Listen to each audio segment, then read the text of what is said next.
You're listening to Writer's Voices with Monica and Caroline. I'm your host, Monica Hadley, and with me is my co-host and mother, Caroline Kilborn. Hi, Mom. How are you today? I'm pretty good. My voice is getting a little better. I guess the pollen has gotten shot down by the rain. I hope so. I do too. Well, the rain's been really, really nice. This beautiful summer rain. We had some gully washers over here. Yep. Yeah, we've definitely had that. Definitely had that. That's okay. So we have a really fun book today, don't we, Mom? Well, we do. It's one of those books, I'm going to say right off the top, it's one of those books you can't put down, so you might as well decide you just give yourself some time, you're going to read it. So our guest today is Ann Hood. She's the author of the best-selling novels The Book That Matters Most, The Obituary Writer, The Knitting Circle, and many, many more. She's a regular contributor to the New York Times, and her short stories and essays have appeared all over the place. She is the author of books, also the author of books for children, including the middle grade novel How I Saved My Father and Ruined Everything Else, and the 10-book treasure chest series for young readers. Her new memoir, Morning Star, Growing Up with Books, will be published in August, and the book that we're doing today is a book for young readers, but anybody would have fun reading it. Oh, yeah. Called She Loves You, Yeah, Yeah, Yeah. Welcome to Writer's Voices, Ann. Thanks for having me. You did that very well. I remember, it's interesting because, the book is set in 1964? 66. 66, okay. 66. And the protagonist is Trudy, or Gertrude, as she does not like to be called. And right. She is in 6th grade, I think, in 1966. Yep. So not quite. I was a little younger than that, so I wasn't really aware of the Beatles invasion when it happened. Oh. But I know all the songs. It was quite a thing to experience. Yeah. I bet. It still resonates, doesn't it? Everybody knows about it, even if they weren't there. Yes. Yeah. Now, Mom, you would have been, obviously an adult at that point. What did you think of the Beatles? Well, I didn't really get into it too much either, to tell you the truth. I was teaching guitar and piano then, and guitar more folk songs, and so, yeah. But I realized that they were a phenomenon, and had taken over the interest of so many young people, it was good because they had some good songs. They really did. And of course, later on, as you taught guitar students, you certainly taught many of their songs. Yeah, right. Yeah. Let It Be. I understand they're kind of hard to learn, aren't they? They're not easy. No, they're not. But they, because they had their own, how do I say it? Their own special way of presenting what they wanted to do in the keys they wanted to use and so forth. But they just had there was an aura about them or something. And as you know, because you were very into them, that perpetuated the whole thing. It was just really amazing. So, yes, Ann, I was certainly swept up in Beatlemania. You did? Yeah, right. Yeah, how much of this story is based on your memories of childhood, Ann? Well, I would say the main character, Trudy, is very much me. Not only with her fascination of the Beatles, but kind of her list making and her memorization of facts. I was that kid. I used to drive my parents crazy at the dinner table. I'd say, quiz me on the birthstones of every month, and they'd say, who cares?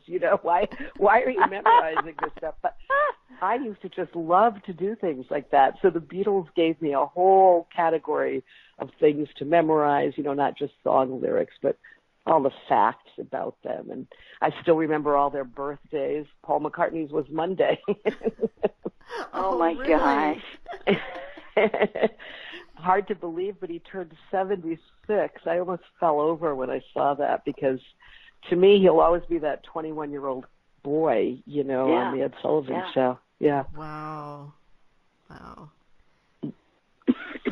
Well, that's what's portrayed in the book, and that's why the book is so good, because it takes you back, and like I said, you can't put it. I couldn't put it down.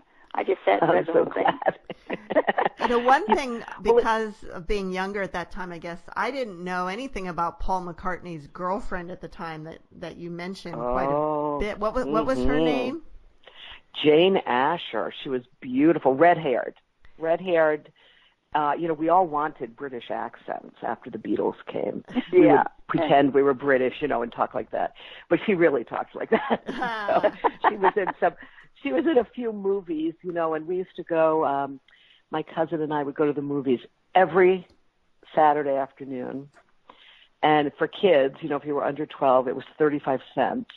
I know. And that's what, we saw A Hard Day's Night, at this movie theater. It was called the Palace. And then, but there were a couple movies with her in it. We felt so jealous, but we thought she was so pretty, and, we wanted Paul to be happy, but we wished it were us instead of Jane Asher. And then what happened to her? I mean, obviously they broke up because he married Linda, but... Right. Yeah, they were engaged, which just broke everybody's heart. And then and he was living with her family. I thought that was so funny. He lived with her parents and her brother. Her brother was part of a singing duo called Peter and Gordon, who had some, pretty popular songs too. Yeah, I kind of remember that.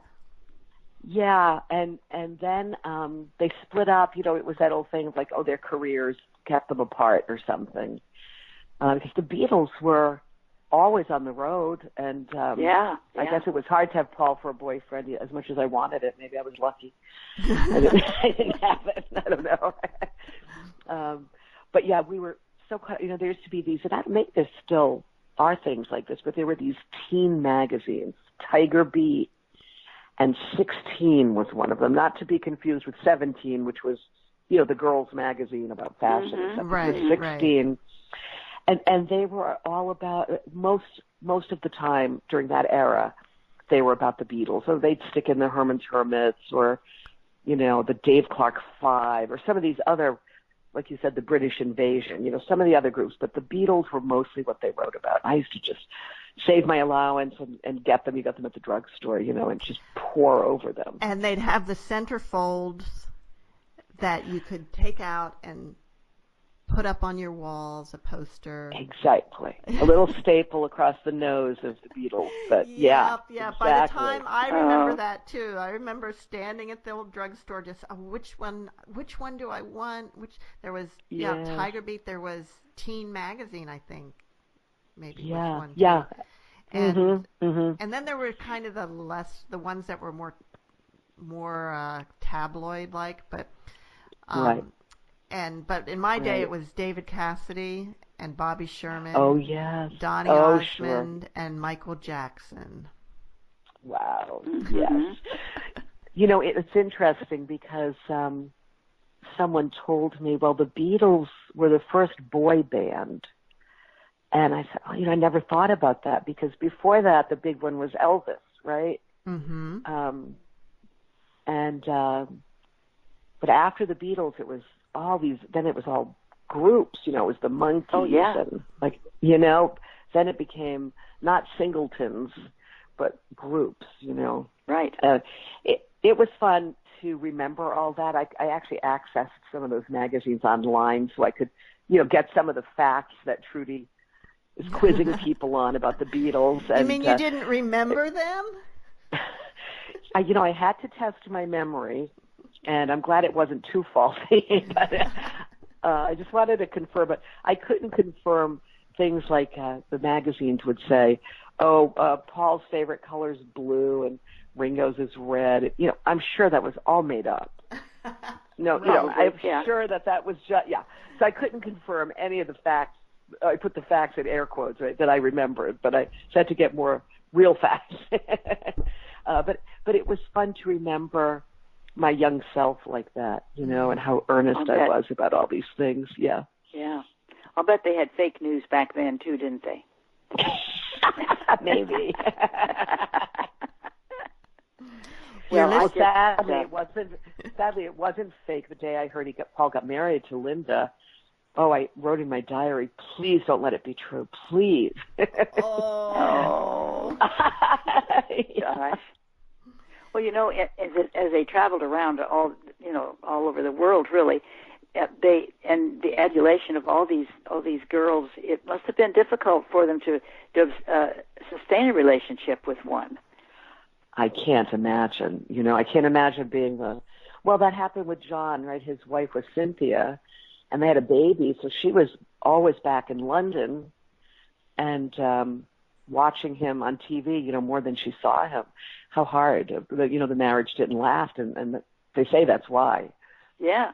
Oh, I'm sure. It would be very difficult. You're listening to Writer's Voices with Monica and Caroline, and our guest today is Ann Hood, author of She Loves You, Yeah, Yeah, Yeah. Yeah. Yeah. One of the things that was fun was recreating for the readers of today what it was like to not have cell phones or Google Maps or a computer, and how we navigated the world, how kids navigated the world then. Well, that's one of the exciting things about the book is, I'm not going to give away the ending, but how those teenagers managed to get where they needed to go. It was not easy. The good old yellow pages to find buses and things. Right. But that's what made it exciting, I thought. That's why I just had to keep reading to see what happened. And they had to really have young readers, are they surprised? I mean, are they aware of how much different life is now than when their parents were kids or their grandparents were kids? Does it surprise them to read these things? I think it surprises them, and I think it's still hard to imagine. Yeah. Because these kids have never lived in a world without cell phones and the internet. And, it's... Yeah. I have a young person who works for one of my companies, and I asked to have her bring something out to my new house a few weeks ago. And, my address is I'm going to make one up, 1500 North Main Street. And her GPS took her to about 1200 and said that's where it was. Now, she saw the number on the house. She knew what number she was looking for, but she didn't know to keep going, that the GPS could be wrong. And she never made it to my house. Interesting. My goodness. That's interesting, isn't it? Yeah. I'm trying that's to get a good Google example. to fix it. But that's a good example of, back then you had to use common sense. And, you had to use your problem-solving brain. And here's a young person who, even though she knows it's 1500, she'll go because Google tells her to. Mm-hmm. I mean, it's kind of funny. I know. Yeah, it is. It's funny and sad in a way.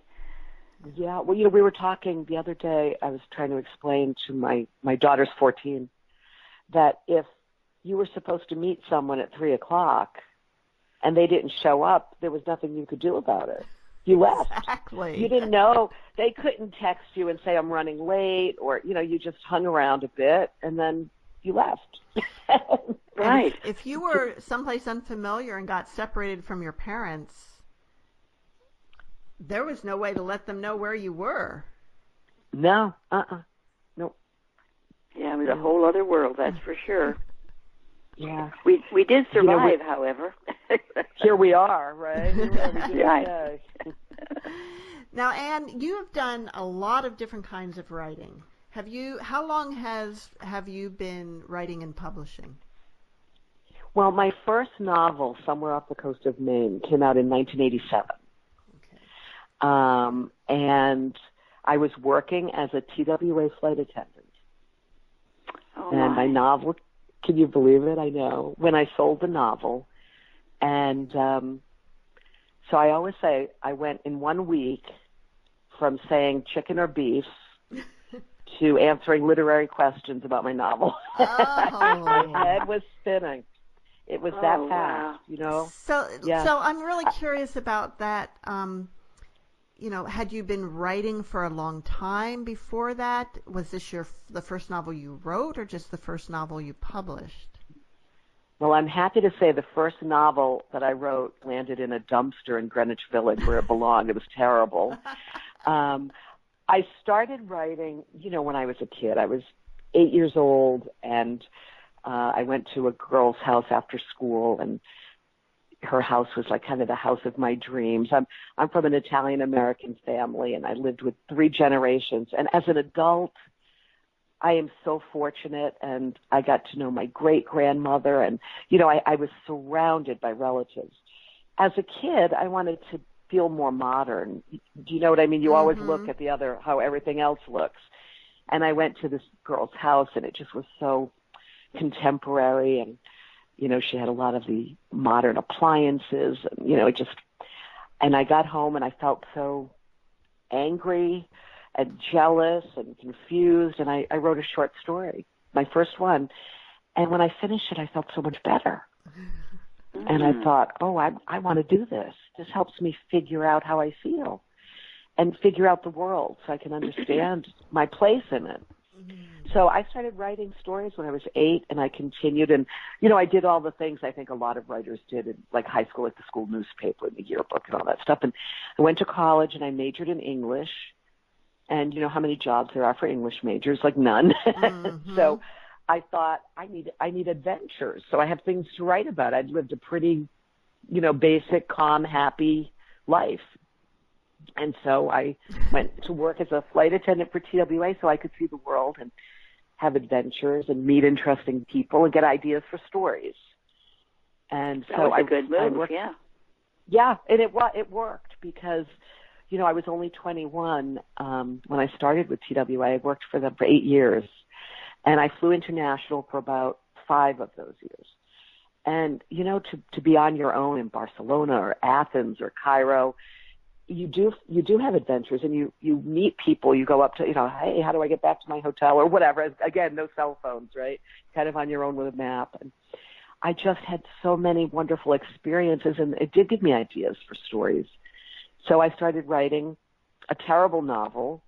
And one day I said, what is this book even about? I had about 300 handwritten pages. No computers, right? I couldn't lug a typewriter with me everywhere. And I started reading it, and I said, well, this is awful. So I threw it away, threw the whole thing away, and started writing a new one, and that became my first novel. So that was the first one that got published. And TWA went on strike right around that time, and we were all let go, all the flight attendants. And luckily I had sold that novel, and I had a contract for a second one. And so I found myself a full-time writer, kind of my dream from childhood, Wow. And I've never looked back. So that book came out in 1987, and I've been writing full-time ever since. That's great. You're right. That is the childhood dream, and it's a lot of writers' dreams. Is it as fulfilling and fun as you thought it would be? Even more so. Wow. I have had so many wonderful assignments where I've been able to take my kids with me to Japan and Peru and all over Italy, just anywhere you can think of. Because I write for a lot of magazines. I had a call just in last fall. A writer was supposed to go to Mallorca, the island off the coast of Spain, and she couldn't go. And they asked if I could go, but I had to do it right away. So I said, you bet, as long as I can take my daughter with me. She was 13. And the two of us got to go to Mallorca, Spain, out of the blue, stay in maybe the best hotel I've ever stayed in, eat wonderful food. I mean, it's just, so I never dreamed of that part. To me, writers sat in an attic in Paris, and they were cold and poor. But it seemed romantic. It seemed very romantic, but it isn't like that at all. It's really, I get to do what I love every day, which is use my imagination. I get to write stories, and I get to teach young writers, which is very fun and fulfilling. And I get to see my books on bookshelves, which I still, the thrill never fades. Now, I notice you've written a lot of, or edited a lot of anthologies about knitting. Yeah, I'm a big knitter. Are either of you knitters? I am not. No. I was the worst student in my 9th grade home economics class. I got straight A's in everything. But when it came time to make that wraparound skirt, Simplicity Pattern 101, I couldn't do it. I could not do it. And so I kind of swore off any kind of crafts or handicrafts because I had failed so miserably at sewing. But I had a terrible tragedy in 2002 and lost my 5-year-old daughter to a virulent form of strep throat. And I couldn't read or write. I couldn't really concentrate for many, many months. And a very wise friend said, you should learn to knit. It calms you down. Oh. And I said, are you kidding me? I can't even sew. If a button falls off my coat, I then have a coat without a button. I cannot even sew on a button. And she said, it's not like sewing. It's meditative. And so I found some brave soul who taught me to knit. And I've been knitting ever since. That was in October of 2002. And I am still an avid knitter. And so the first thing that I wrote after Grace died was my novel, The Knitting Circle. And it's about a knitting circle of 7 women who over the course of several years meet to knit but help each other through all of life's, ups and downs. They're there for each other. So it's really about friendship. And that book, that book did quite well, and it gave me the idea because what I began to realize is how many writers are knitters. Some of your favorite writers, and so I convinced my non-knitting editor to let me do an anthology of writers writing about knitting, and people loved it so much I did a second one, and I've got some male writers are in it too, but I got to talk to some of my favorite writers. I had a little fan thing going for some, and they wrote these wonderful essays about how knitting helped them, or changed them. Wow. Now, Anne, the loss of your daughter has a connection with this book too, with She Loves You, doesn't it? Yeah, it does actually. I was such a big Beatles fan, not just as a child, but throughout my whole life. It just kind of never faded for me. They were always my favorite group. And so when I had children, I played them Beatles music. I sang them off key, I admit, but I sang them Beatles songs, as lullabies. After dinner, we always danced to Beatles music. I taught them to twist and shout in the dining room. And my son, Sam, loved the Beatles enough to learn guitar because that's kind of what inspired him to become to learn to play the guitar actually. But my daughter Grace loved them as much or more than I did. And she had very sophisticated taste for a 5-year-old. I fell for Paul because he was the cute Beatle, which is a problem that stayed with me. I was picking the cute guy instead of the deeper guy. I know that one. You know that problem. Yep. But even at 5, Grace loved John. She just thought he was so wise and that he was a poet. And her favorite song was "You've Got to Hide Your Love Away," which is John's big song, And so when she died, I could not listen to the Beatles for the first time in my life. Instead of bringing me joy and making me want to dance, I just would cry because I'd remember all I'd lost. Right. And that went on for even I'd be in the grocery store and they played Muzak, and some version of a Beatles song would come on, and I'd have to leave the store. I would just get so sad. Mm-hmm. And it's unbelievable, as we know, time does keep going. It marches on, and you sort of have to go along with it. You can't hide in your room and, have grief win, So slowly I began to write again. I wrote that novel, The Knitting Circle, and, slowly you're shaping kind of a new life for yourself because you can't ever get the old one back. No. And about 3 years ago, I will say that, I had reached a point where if a Beatles song came on the radio, I didn't quickly change it. I could kind of listen and feel a little sad, but it was okay. Then about 3 years ago, I moved, and I decided to get a turntable because I still had all my albums, not just Beatles albums, but all the albums from my childhood into college years, I thought, wouldn't it be fun to play those? And for my daughter, Annabelle, who at this point was about 11, wouldn't it be fun for her to hear all of them? And so I got this turntable. We moved into this new place. And there, there's the Beatles. And without even hesitating, I put on a Beatles album and realized, oh, it brings me joy again. Not just the joy from my childhood, but now I could connect to Grace again without feeling sad, but it's kind of bittersweet. But, I could smile remembering her joy at listening to them. Yeah. Well, music does that. Right. Right. Well, the other thing I liked about the book is the way that the heroine is able to realize what really matters in life.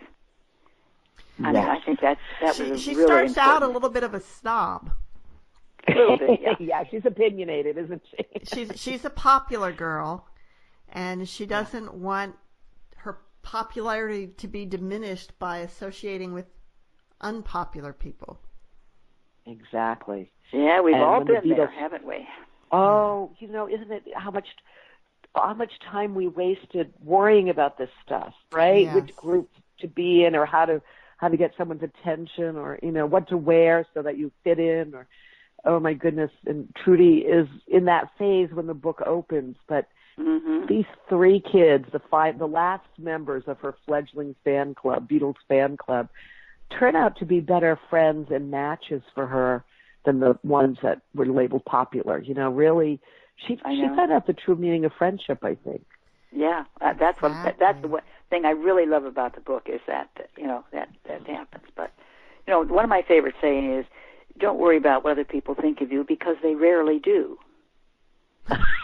Never heard that, but that is a good one. Yeah, I think it is too, and I try to remember that all the time. Yes, of course you do. Oh my goodness. Wow.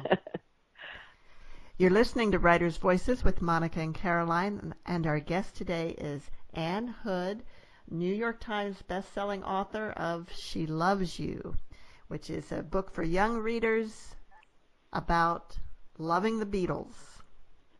It's a book for everybody, as far as I'm concerned. It is.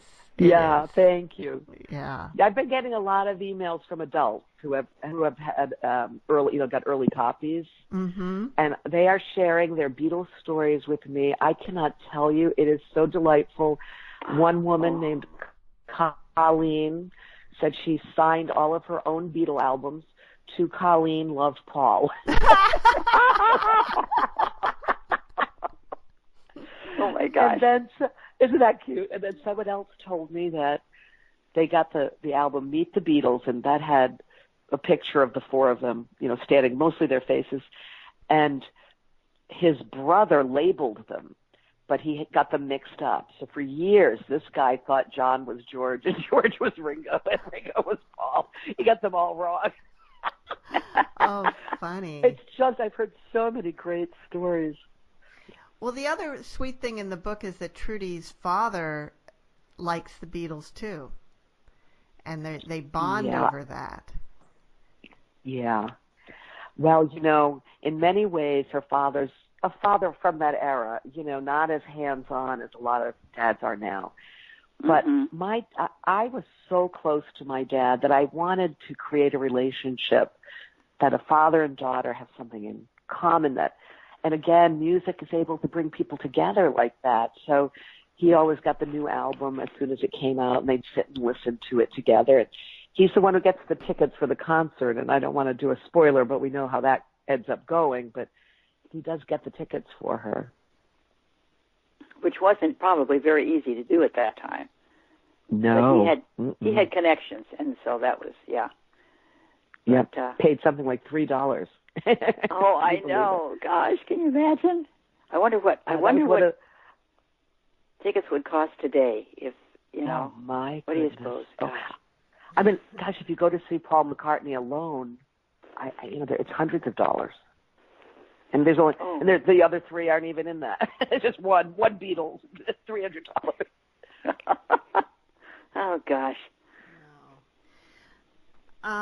Anne, would you like to read a little bit from the book for us? Yeah, I'd love to. I think I'm just going to read a little bit of chapter 1. The chapters aren't very long, but they're all named after a Beatles song. And chapter 1 is named Yesterday because the story takes place in 1966, but chapter 1 starts with Trudy telling us about how she first saw the Beatles. So I'll read that chapter. Great. On February 9th, 1964, just 2.5 years ago, the British invasion began. That was the night the Beatles appeared for the first time on the Ed Sullivan Show. I had tonsillitis. My tonsils were causing me a lot of trouble that winter, and Dr. Cooper was considering taking them out, an idea I did not like at all. Getting your tonsils out meant going into the hospital and staying at least one night. It meant having ether, a sickeningly sweet-smelling drug that put you to sleep. This I knew from Rosemary Martindale, who had her tonsils out in 2nd grade. They put a mask over your nose and mouth, she said, and the ether starts pouring out, and they tell you to count backward from 100, and all you want to do is scream and rip that mask off, but you can't because of the ether. She explained that to the whole class when she came back to school 2 weeks later. Then you wake up with the worst sore throat you've ever had because they've cut out your tonsils. I ask you, who would want to do this? My neighbor, Teresa Mazzoni, who went to Catholic school, came over that February afternoon. I was lying on the couch eating grape popsicles and worrying about ether. Do you know what tonight is? Teresa asked me.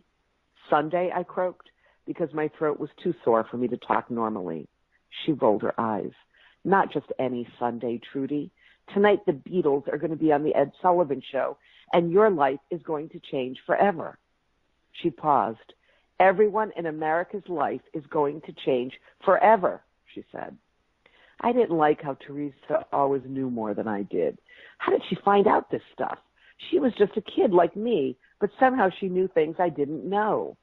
One day she said to me, supercalifragilisticexpialidocious, and I said, what?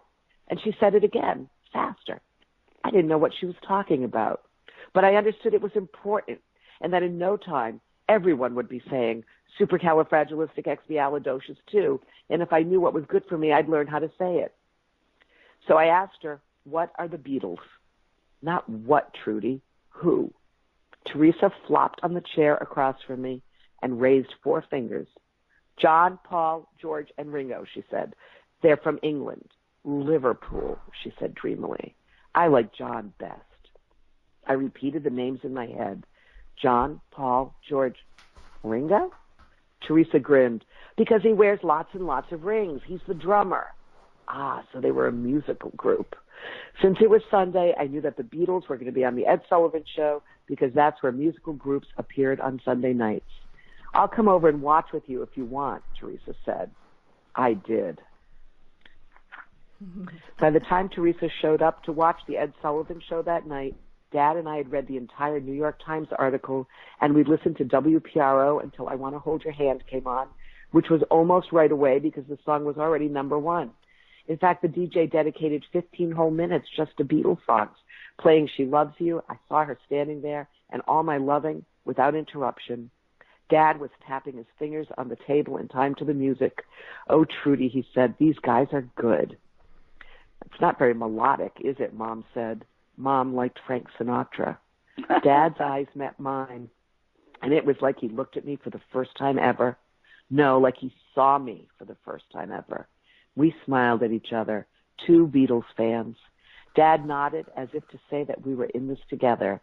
I felt so happy, I almost forgot my sore throat. I like Paul best, I announced when Teresa showed up. So do I, Dad told her. Yeah. And that was Ann Hood reading from She Loves You. Yeah, yeah, yeah. I like Paul best, too. Well, you know, Monica, remember the first chapter in that book about the creative curve is about him writing yesterday? Remember that? Yes, it's interesting because we just did an interview with Alan Gannett, author of The Creative Curve, and he's using Paul McCartney as example of this myth that we have about creativity, that because he supposedly woke up one morning with or he dreamt the melody of yesterday. Oh, interesting. Interesting, yeah. Yeah. But Yeah. what he says is that, first of all, it's part, Paul had been playing music, studying music, listening to music for years, and so there was Right. all this in his mind. So it wasn't like some flash of divine inspiration. It was Right. his mind working on this, and then he got the idea for the song, but it actually took him a long time to shape it, Develop it. Yeah. and Yeah. develop it. Yeah, it doesn't happen like that, does it? That lightning strike of perfect Right. creativity. That's interesting. And of course, he was afraid that he might have plagiarized it, from something he heard before. That's always a possibility with music, because tunes. Well, I've been a musician all my life, and tunes come and go, and sometimes you hear them in other things, and you think, I know that, Right. One time, I don't know, another thing that in junior high school, or maybe very early high school years, back in the 70s, we used to keep these books of poems, and you'd draw in them, and you'd write poems, and you'd copy poems and song lyrics into them. I can't remember. We had a name for them, but many years later, I found mine, and it had this poem in it that I thought was just amazing. And a lot of the poems in there I had written. This one didn't say that who had written it. I didn't really remember it, but I thought, oh, wow, did I write this? Well, it turns out it was some lyrics from a Jim Croce song. But, but for a minute, I thought I was really good. I've done that with a short story. I was at a dinner party, and we were talking, and I said, oh, yes, once this happened and that happened to me. The woman, frowning, said, that's a Jambalaya story I just read. I said, oh, I thought that really happened. I read that story too. Wow. So, Anne, when did you start writing for younger readers? Well, it's interesting. Quite a while ago, about 15 years ago, I guess now, I wrote what I thought was a novella for adults. And, there's not a lot of places to sell a novella because they're a funny length, 90 pages or so.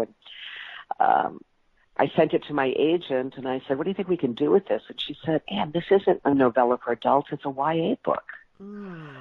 So she said, can you just expand it like 30 more pages? And I did, and that was How I Saved My Father's Life and Ruined Everything Else. So I didn't even know I had written a book for kids. I just wrote a story I was thinking about. And then a few years ago, a wonderful editor, he's actually the editor for She Loves You also, but he got a promotion, a new job. He was in charge of series, even like Nancy Drew books, any series for kids that Penguin published. And he said, if you have an idea for a series, let me know, and maybe we can develop it. And when I was a kid, I always wanted to time travel. And I would I would build little time machines and things in my backyard and stand in them and squeeze my eyes shut. When I open my eyes, I would be on the prairie or something, And so I thought, oh, well, I always wanted to time travel. I'll write about a kid who can time travel. And he sent me lots of middle reader books so I could get a feel for what they're like now, And that's how the series, The Treasure Chest, was born. They're twins who time travel and meet famous people when those famous people were kids. Oh, so, what a great idea. Yeah, and there's 10 of them, and there's sort of they find out that their grandfather could time travel, and so they unlock the secrets to their own family history, and they have all these adventures. It's really great. So I love those. Were really fun to write. And actually, Penguin is reissuing them with new covers when the paperback of She Loves You, Yeah, Yeah, Yeah comes out. So they're kind of getting a little spruce up because they've been out a few years now. But they'll be reissued, and they're nice and bright, and kids loved them. And, I loved writing them. I'll bet. Now, how long does it take you to write a book? Well, an adult book takes 3 to 5 years typically. Wow. I have to tell you, I wrote She Loves You in 6 weeks. Oh my gosh. And then Yeah, I sent I it can to the believe that, editor. I just, it was interesting. You were saying, oh, it was such a page turner, but I kind of wrote it like I couldn't wait to get to the next page. Yeah. I was so excited to write it, and I spent a few days like kind of plotting out Trudy's plan, her scheme, and checking to make sure it was possible to do what I wanted her to do in the way I wanted her to do it. And I had to tweak a little. Then I wrote it, and then, of course, my editor had some comments and questions, so it probably took me a couple more weeks to get it into the best possible shape and answer his questions. So I would say the whole process was maybe 10 weeks long total. It was just one of those rare moments when a book kind of writes itself. Mm-hmm. Well, you were writing from your own experience. Yes, my own daydream, making it come true. And, well, you were writing from the heart, and I think that's the answer right there, because you could tell when you started to read it that was this is real. Now, 3 to 5 years for an adult book. Are your adult books? Tell us a little bit more about them. What kind of books they are? They're women's fiction. I write about what the stuff that's kind of keeping me up at night as a woman and a mother, and so my most recent one, The Book That Matters Most, is about a woman at kind of midlife, and she gets divorced, and her world kind of falls apart, and so she joins a book club to kind of make new friends and re-enter the world, and they pick a theme every year, and the year she joins, every member picks the book that matters most to them, and that's the book they read. And she picks one from her childhood, and by rereading that book, she returns to a mystery that happened in her childhood, and she sets out to solve it. So there's a little bit of so it's about her both moving forward in her life, but also going back to allow herself to move forward. So what is the book that matters most to you? What book would you choose?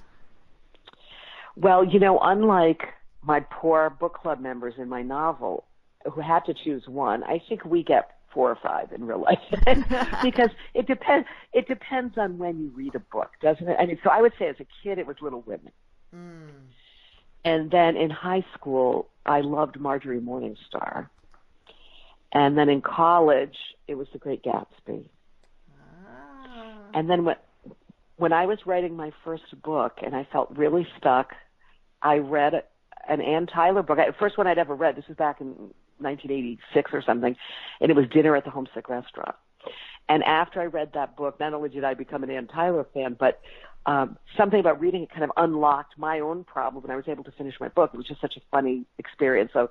And then the first book I read after Grace died, I couldn't read for about a year and a half. I just couldn't concentrate. First book I read was the #1 Ladies Detective Agency, and so to me that book matters most because I thought, oh, I'm reading again. I'm back. So it was a really important book. Yeah. Well, Little Women was a favorite of mine as a kid too, and we did a play in 8th grade. We did Little Women, and of course everybody wants to be Jo or of course. But I got to play the part of Aunt March. And I really got into it. That's great. So I remember ad-libbing something like I was holding a cup of tea and one of the girls comes to take my teacup and I'm like, I'm not finished yet. You must have been fun to have around the house while you were getting in character. Yeah, really. Well, I, of course, started calling my mother Marmee until she made me stop. Why are you calling me that? The March sisters call their mother Marmee. Well, you just call me Mom. Mom is fine. Wow. Do your children read your books? Never. They want nothing to do with them. Really? No. Well, Well, my daughter Annabelle, who's 14, has read the Treasure Chest series, and actually she gave me great ideas.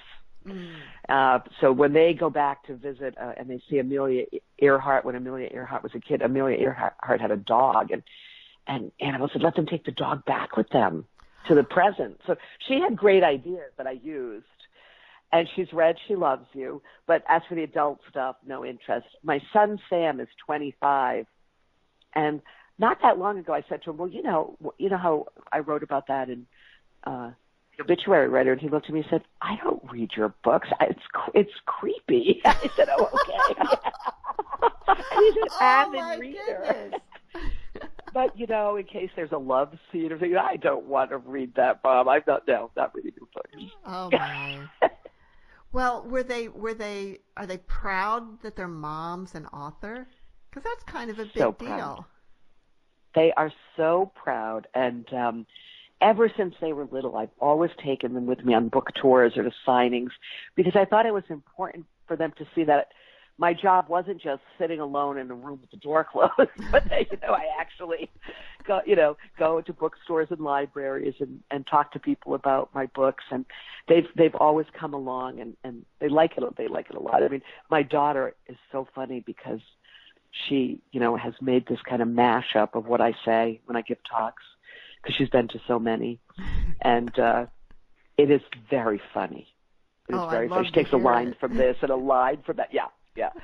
But no, they think it's fun. Yeah. Wow. Do either of them have any interest in being writers?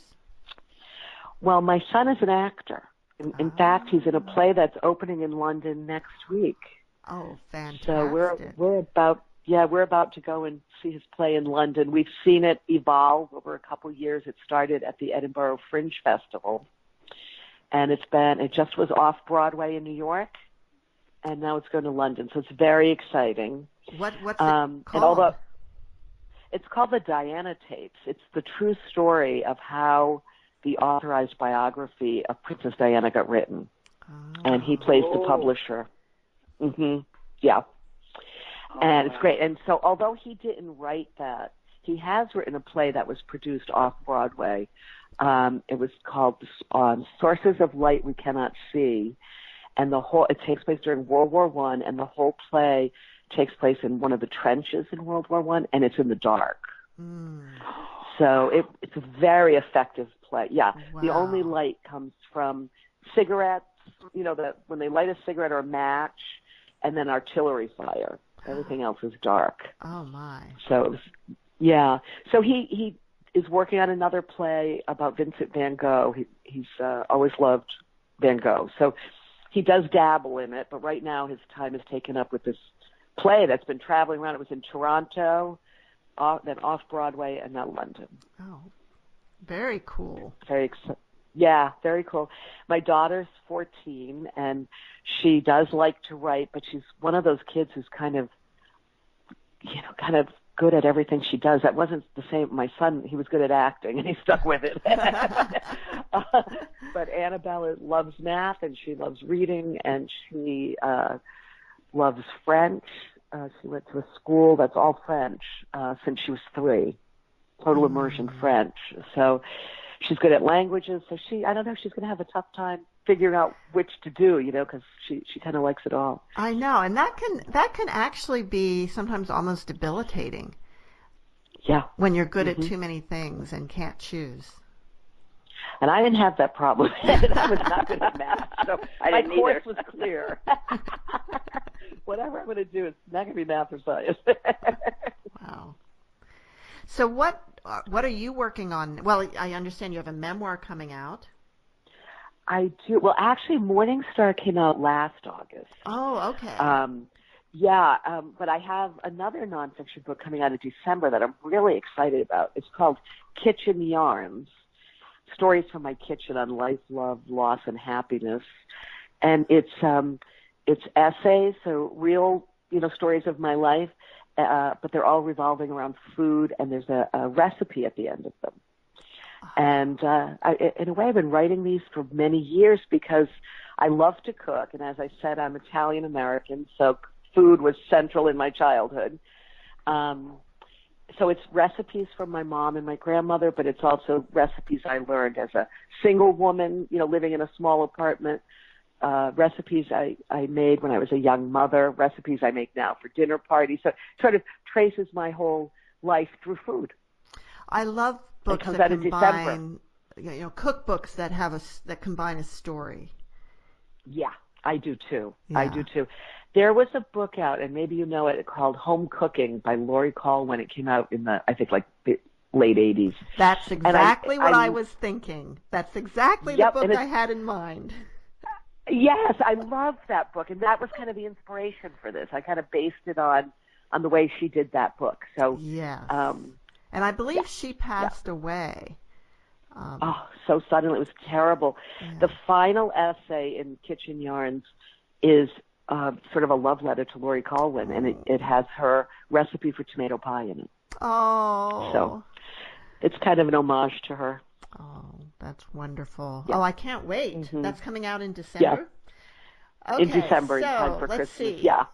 Women's novels, memoirs, children's books, essays, short stories for magazines, cookbook. Did I say memoir already? Yeah. Nonfiction, books about knitting. Okay. Is there anything you can't write about? Is there anything you don't write about? Yeah, I can't write a poem. At least not a good one. Wow. But are there other areas, other genres that you would like to try? Yeah, I'd love to write a play. I have written screenplays, but they haven't gotten very far. Wow. I've been a few times. They call it doctoring a screenplay, where a screenwriter paid me to put more heart in the screenplay, more emotional truth. But none of those ever saw the big screen. But I would love to write a play, and I even have a very loose idea for it. I've just never really pursued that, but I think it would be fun. Wow. And my husband is a writer, and he writes mostly about food and chefs and cooking. And we're trying to put together a collection of a series of travel books based around food. Well, that's what travel is based around, isn't it? Doesn't everybody travel to eat? But travel books have not caught up to that. They still put the food part as sort of the sidebar. You're in the back, right. And we want to kind of flip that idea. So we're trying to develop a series. So that would be something fun and new to try. Wow. And I forgot to mention all the prizes you've won, including 2 Pushcart prizes and the Best American Spiritual Writing Award and 2 Best American Food Writing Awards. Yeah, yes. And that essay, that's an homage to Lori Colwyn, is one of the ones that won a Best Food Writing Award. Ah, wonderful. Yeah. Wonderful. Yeah. Yeah, I was just in New York last week, went for a Broadway week, saw the American Ballet what'd Theater. You see? Well, I saw American Ballet Theater at the Met doing Romeo and Juliet with Misty Copeland. Oh. I saw Hamilton. Oh. And I saw The Iceman Cometh with Denzel Washington and Cole Meany and David Morse. Oh, well, it was 3 hours and 50 minutes, but and I didn't realize that Eugene O'Neill, I'm not that familiar with his work, and it's not what you would call uplifting, but it was gripping. The whole thing, the whole way through, it never felt like, wow, this is so long. It was it was completely gripping. Yeah. Well, you had a good week. Yeah. We just saw Hamilton in Chicago, and we're going to see it in London on the 4th of July. Oh, as soon as I got out of Hamilton, I'm like, okay, I want to see it again. I'm ready, right? Oh, my goodness. But I will say, the seats in that theater, at least up where we were, are incredibly uncomfortable. No leg room at all. Oh, terrible. I hate that. That's terrible. Yeah, I do too. It's a good thing it was Hamilton, or I might not have been able to make it through. Right. My son is 6'5", and he goes to the theater a lot. Obviously, he's an actor, but he says, oh, they've got to do something about the seats, the ones he can afford at least. Yeah, yeah. Right. That's too bad. That's really too bad. Yeah. It takes the enjoyment out of it when you're not comfortable. No. It's true. Exactly. It's true. So, but there was a point to that. I can't remember. You were just in New York what it and was. You had a Broadway week. I don't know. What were you food? saying right before then? We were talking about food. Talking about food. Travel. Oh, so I had mentioned to my travel companion about how most of my trips really are centered around food. This one wasn't because it was centered around theater, but most trips are, and wherever I go, that's what tends to be very memorable too. Is right. And the wine and the gelato and the. Well, we've been talking about how music brings people together, but the other thing that does, of course, is food. You ask someone to describe a food memory or the best meal they ever ate, and you connect. You connect on an emotional level. Absolutely, yeah. Well, food is nourishment, and food is love. Yeah.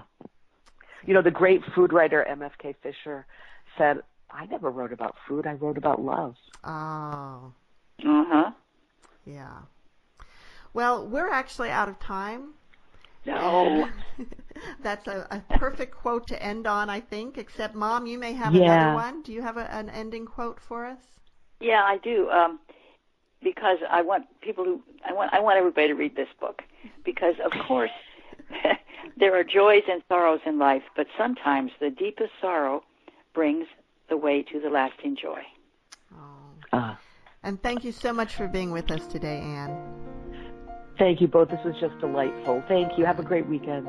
And see you all next week on Writers' Voices.